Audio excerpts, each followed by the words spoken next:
जी अस्सलाम वालेकुम। आज की इस वीडियो में हम आपके साथ डिस्कस करेंगे कि कोई भी जो प्रोफेशनल इन्वेस्टर होता है वो किस तरह से फंडामेंटल एनालिसिस करता है और फंडामेंटल एनालिसिस करते हुए किसी भी कंपनी के या किसी भी सेक्टर के वो कौन कौन सी चीज़ों को कंसीडर करता है। सबसे पहले तो आप ये देखते हैं कि आपका जो एरिया ऑफ इंटरेस्ट है वो कौन सा है। आप किस सेक्टर में इन्वेस्टमेंट करना चाहते हैं, किस कंपनी में इन्वेस्टमेंट करना चाहते हैं। जो सबसे पहला फैक्टर होता है प्रॉफिटेबिलिटी। आप देखते हैं कि इस सेक्टर की क्या प्रॉफिटेबिलिटी पॉसिबल है, पोटेंशियल क्या हो सकता है, ग्रोथ रेट क्या हो सकता है। दूसरा जो फैक्टर है एफिशिएंसी, कि ये जो कंपनी है ये कितनी एफिशिएंट हो सकती है या ये जो सेक्टर है ये कितना एफिशिएंट है। तीसरा फैक्टर होता है इसके अंदर कि आप जिस प्राइस पे ख़रीद रहे हैं क्या ये फेयर प्राइस है। फेयर प्राइस उस चीज़ को कहा जाता है कि जो ना ही ओवर वैल्यू हो और ना ही अंडर वैल्यू हो, जो उसकी असल कीमत होनी चाहिए वो प्राइस हो। तो उसको हम राइट प्राइस भी कहते हैं या फेयर प्राइस भी कहते हैं। तो ये सारी चीज़ें हम कंसिडर करते हैं और उसके बाद फिर आप आते हैं क्वांटिटेटिव एनालिसिस की तरफ।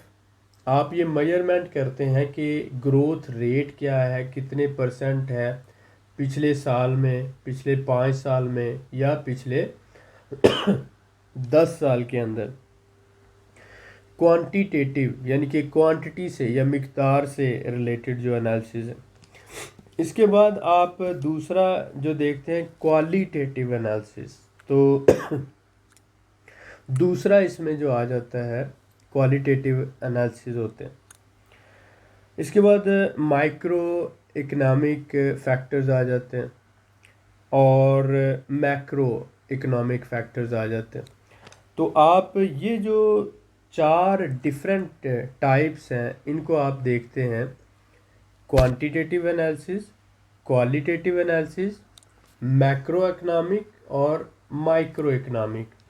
उसके बाद फिर आप ये देखते हैं कि एक तो हमने देखा कि क्वालिटेटिव एनालिसिस में आप ब्रांड को देखते हैं, उसके इमेज को देखते हैं, पब्लिक इमेज को देखते हैं। इसके साथ साथ आप साइकोलॉजिकल जो सेंटिमेंटल एनालिसिस भी इसको कहा जाता है या मार्केट सेंटिमेंट्स भी कहा जाता है, इमोशनल एनालिसिस भी कहा जाता है, ये आप देखते हैं। इसके बाद आप सीजनल एनालिसिस की तरफ आते हैं। तो क्वालिटेटिव एनालिसिस को, क्वांटिटेटिव एनालिसिस को, उसके साथ साथ macro economic factors, micro economic factors, market sentiments, ये सारी चीज़ों को जब आप मिलाते हैं तो आपका काफ़ी हद तक फंडामेंटल एनालिसिस जो है वो कंप्लीट हो जाता है। इसके बाद फिर आप देखते हैं कि ग्लोबल इन्वायरमेंट क्या है, इंटरनेशनल लेवल पर जो ग्रोथ है ये इस सेक्टर में कितनी हो रही है, इंटरनेशनल लेवल पे इसके ऊपर टैरिफ्स कितने हैं, टैक्सेस क्या हैं, या जो है ये डेवलपमेंट इस सेक्टर की कैसे हो रही है डिफरेंट कंट्रीज़ में। उसके बाद अपने कंट्री की जो सिचुएशन है आप ये देखते हैं कि इस सेक्टर का या इस कंपनी का जीडीपी में क्या रोल है, इन्फ्लेशन इस सेक्टर को किस हद तक इफ़ेक्ट करती है, यानी महंगाई इस सेक्टर को किस हद तक इफ़ेक्ट करती है। इसके साथ साथ इस सेक्टर की इम्पोर्टेंस क्या है, अहमियत क्या है। या फिर जो है आप ये देखते हैं कि क्या फ्यूचर में ये सेक्टर किसी भी तरह की पॉलिटिकल या कोई भी जो इसके ऊपर रिस्ट्रिक्शन जो है वो इफ़ेक्ट कर सकती है इसको या नहीं। इसके बाद आप देखते हैं इंडस्ट्री सिनारियो को, और इंडस्ट्री में फिर आप ये देखना होता है कि कंपनी के अंदर जो मैनेजमेंट है, मैनेजमेंट कितनी एफिशिएंट है। आप बिज़नेस मॉडल देखते हैं उसका, और कॉम्पिटिटिव एडवांटेज जो है आप एक ही सेक्टर की दो या दो से ज़्यादा कंपनीज को जब कंपेयर करते हैं तो आप ये देखते हैं कि कौन सी कंपनी अच्छी प्रोडक्ट्स दे रही है और इस कंपनी को दूसरी कंपनी पर बढ़तरी क्यों हासिल है। इसको बोलते हैं कॉम्पिटिटिव एडवांटेज।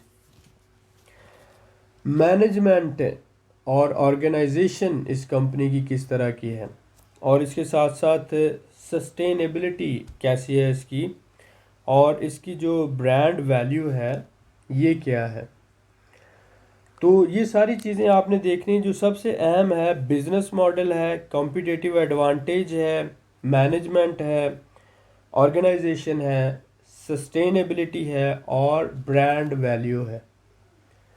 ओवरऑल जब आप फंडामेंटल एनालिसिस की तरफ आते हैं तो आप क्या देखते हैं, quantitative analysis, qualitative analysis, seasonal analysis, sentimental analysis, international scenario, country की पॉलिटिकल सिचुएशन, और उसके साथ साथ आप इंडस्ट्री की जो सिचुएशन है या पोटेंशियल है या ग्रोथ है ये देखते हैं।